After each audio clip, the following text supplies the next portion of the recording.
Hello, I'm Janice and I hope you're all doing well. As some of you may know, I can't really drink milk, and so every time I have bubble tea or bubble milk tea, it's like a constant push and pull between instant gratification and delayed consequences. But I think we have found a solution to this dilemma. I found two places in Sydney that does amazing non-milk bubble tea, and in today's video we're going to be checking these places out. You go there for the bubble tea, but you stay for everything else that's on that menu. And the owners of these two small businesses, they're so dedicated and so passionate to producing food of the highest quality. It's quite inspirational, so without further ado, allow me to take you to our first spot in this video. The first place we'll be checking out today is a place called Banh and Boba, and you can find it situated in Chatswood Place. It's owned by Izzie and Karlvin, and the reason they opened this eatery is quite simple. It started when they really wanted a pork roll, and once they got the pork roll, they also really wanted bubble tea at the same time. And then we walked for a distance and then the idea sparked, and we were like, well, why not put both together? Why not do both in the same shop? And that was what started it all. Banh and Boba is a place where you can get your fix of banh mi and then wash it down with some boba tea. Karlvin and Izzie are also dedicated to putting quality first with everything that's on their menu. Hence our slogan, better ingredients, better bun, better boba. So what makes us different is that we cook our own syrups in-house. For example, the strawberry jasmine, we get fresh strawberries and we cook into a puree blend. For my favorite, which is lemon ginger with 4 seasons, we actually cold press young ginger, and that really extracts the flavor, and people can really tell and feel the flavor of the ginger while consuming the drink. In terms of the banh mi, their rolls are baked fresh throughout the day, and they make all the ingredients in store with fillings influenced by different cultures. They spent nearly a year in Vietnam and Taiwan to learn everything they could about banh mi and boba tea, and Banh and Boba is a combination of their learnings, their passion, and their own twist on classics that you can't find anywhere else. We are starting off with 2 rolls. One's a classic and another is a little bit of a twist, something a little bit different. Okay, so we have got 2 different types of banh mi today that we're going to be trying. So the first one that I'll be trying is the popcorn chicken banh mi, and what I'll be pairing with this is a Tokyo banana boba milk tea. I love that there's no milk in this. I love that it's oat milk and I can enjoy it without feeling guilty at all. I can definitely taste the tea, like the tea flavors are very strong, but then you've also got that flavor of the banana, from the banana puree that they make themselves every day. I can taste a hint of the coconut milk there, but this is delicious. This is very similar to, the Tokyo banana sweets that you can get from Japan. It tastes very similar to that. It's like the liquid form of that. And pairing with this Tokyo banana milk tea is my popcorn chicken banh mi. The bread was fresh out of the oven. They fried their popcorn chicken to order. In this one, I asked for not too much chili, so we have like 2 things of chili flakes. Okay, firstly, the bread, it's really crispy on the outside, but it's still very, very soft and fluffy in the middle. And then you've got that chicken, and you can definitely taste the crisp of the chicken that's just been fried. Then you combine that with the freshness of the vegetables, the carrots, the cucumber, the lettuce, and then the sriracha mayo. I can handle the sriracha mayo. I don't think it's too spicy at all.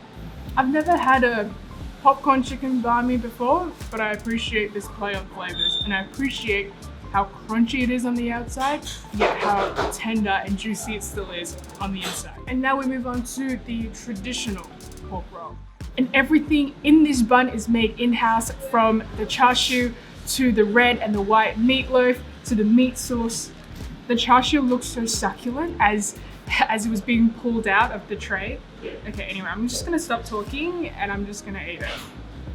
These bread rolls are it's just so fresh, just filled with so many fresh ingredients, and so every bite, it's just like, oh. Similar to the popcorn chicken, the bread on the outside is extremely sort of crunchy, and on the inside, it's very soft and fluffy. And then you've got a bunch of different vegetables. You've got your shredded carrots, you've got lettuce, you've got cucumber, a bunch of coriander. There's also a bit of chili here as well, quite a bit more than the popcorn chicken one, but it gives a nice kick. Look, I don't usually break apart my banh mi like this, but I wanted to show you the char siu. It's got like bits of fat. It just looks so succulent and it tastes amazing. It's really good. If you're feeling like something more traditional, get their traditional pork roll. You know, it's one of their classics. But you know, if you want to try something different, try their popcorn chicken. They also have a bunch of other types of banh mi on their menu. There's the bulgogi beef one, there's a vegetarian one. You know, see what you like.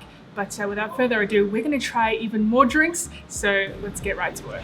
Okay, the next drink that we have is a Pandan caramel matcha. So essentially what this is, it's Pandan flavored coconut caramel with hand whisked premium Japanese matcha, and it can be made with milk or with milk alternative, and I had oat milk for this. And I was told to mix this 10 times before taking my first sip, and so I'm going to follow those instructions to the T.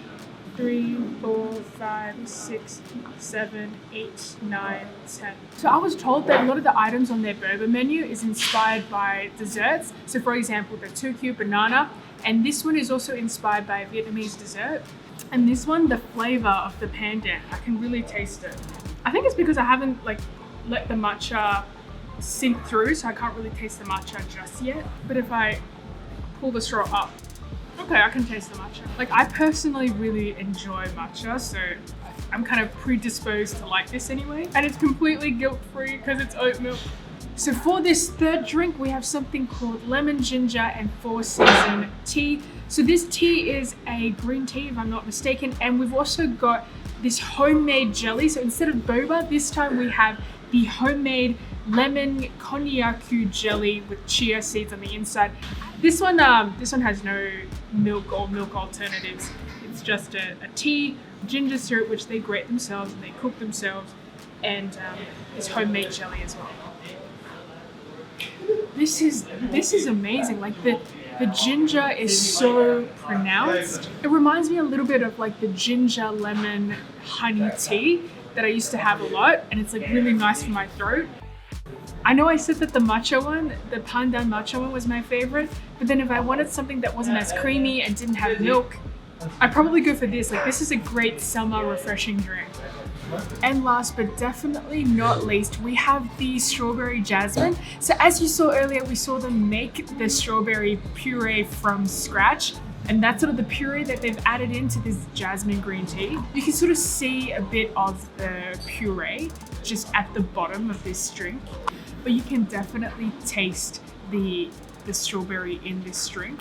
And also like the hints of jasmine and green. Like, I do like jasmine and green tea. That's kind of like my tea of choice whenever I'm not having a coffee. This is one of those drinks that you can still drink even if you're really full after a meal. And we are pretty much done with our time here at Banh and Boba, but we're not done with this video yet. There's another place in Chatswood that I really want to show you. So without further ado, let's head to this next place that's on my list. Next, we head to a spot that's also in Chatswood. It's kind of hidden in Chatswood Westfield on level 4 past these shops, and there we have it, Bean Code. Bean Code was started in 2017 by Cindy and Michael because they couldn't find affordable and quality soy milk bubble tea in Sydney. One of the reasons why we started this is we couldn't find a quality bubble tea at a reasonable price. You know, there's numerous bubble tea shops out there, but they are charging too expensive, and you use a cheap quality products. So they took it onto themselves to make it. Here at Bean Co, you can find a variety of different soy milk drinks. Their wildly popular TOFA, which is a soybean pudding, and also their Mochi Waffle. They went through 20 different soybeans before finally landing on 2 that they liked in terms of their creaminess and soy taste. They also only cook their soy milk in small batches so that, you know, whenever the customers order, they always get the freshest one. Yeah. And they spent 6 months experimenting before figuring out the best mix of ingredients to make the perfect TOFA or soybean pudding. Their Mochi Waffle is mixed with their own blend of flour, and they engage a supplier to specially mix this for them.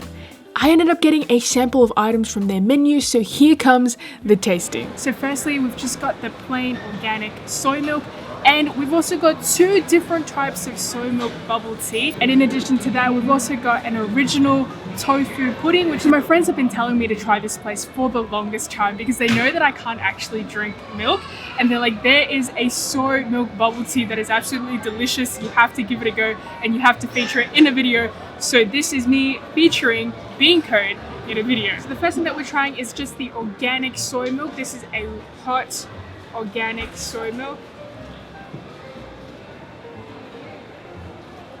It's not too sweet, but you can definitely taste the soybeans, which is understandable given this is soy milk. It reminds me a little bit of Vitasoy, but not as sweet. I really appreciate that it's not too sweet at all. Like, this is the perfect level of sweetness. It's also very creamy with a very strong soybean flavor and can stand alone as its own drink. Like, I don't feel like I need to eat anything with it, if that makes sense. Now that we're done with the hot stuff, we're gonna try 2 of the cold drinks that we've got in front of us. The first one that I'm gonna try is the Pearl Soy Milk Tea. I've been wanting to try this for the longest time. So this is made using soy milk that they've cooked in store and brewed in tea leaves air imported from Taiwan and brown sugar boba that's cooked in store every day. It's like an extra creamy soy milk tea with a really rich soybean flavor. And I do enjoy how chewy that boba is. Okay, the second one that we've got is a sesame with soy milk. This one doesn't have any boba in there. This one has the tofu pudding on the inside as well, and you can definitely taste the black sesame. Like, the taste of the black sesame is extremely prominent. You should definitely give this a go. The soy milk is very smooth. Like, you can definitely taste that soybean flavor, but it's still very, very smooth. And now we also have their homemade tofu pudding. This is so incredibly smooth, and I'm not sure if you can see on camera just how jiggly and jelly like this is. This tofu pho is amazing. Holy crap. It's like a jelly form of the organic soy milk that I've just had. This is delicious. If you've never had tofu pudding before, you have to try this. If you've had tofu pudding before, you still have to try this. And if you love tofu pho, I think you'll love this a lot. It's so smooth to a point where once you put it in your mouth, it kind of just disintegrates, but it's still able to hold itself intact in the spoon, which is quite incredible. I don't usually take that many bites of food I'm trying for a video, but I can't help with this. Okay, and this is the Mochi Waffle that they showed us as they were making it. They use soybean milk in this Mochi Waffle as well, and they time it so that it's cooked to perfection. Yo, this is good. This is so crispy on the outside, but then it's so like chewy and soft on the inside. And outside it's quite flaky. And there's a sweetness to it, but it's not overwhelmingly sweet. It's really good. I urge you to try it and let me know what you think as well. And try the TOFA. That tofu pudding, it's so extremely like silky smooth, but once you put it in your mouth, it just completely melts. It's definitely one of the best tofu pho I've had recently, so go check it out and let me know what you think of that as well. And that is it for this video. If you do end up visiting Bean Code or Banh and Boba, tell them I said hi and let me know what you ordered and how you found it. But yeah, thank you so much for watching till the end. Give this video a like if you liked it, it really helps me out. Subscribe if you haven't already, turn on your notification bell if you haven't already. I post new videos every week, so I will see you in my next video. Bye!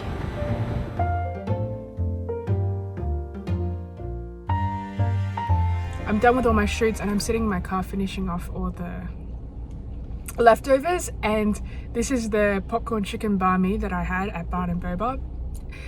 And I have to say, although it's not as fresh as before, you know, when it was straight out of the oven and they put on the ingredients and the sauce and whatnot, it's still really delicious and I really enjoy it. It's like the perfect end to an entire afternoon of shooting.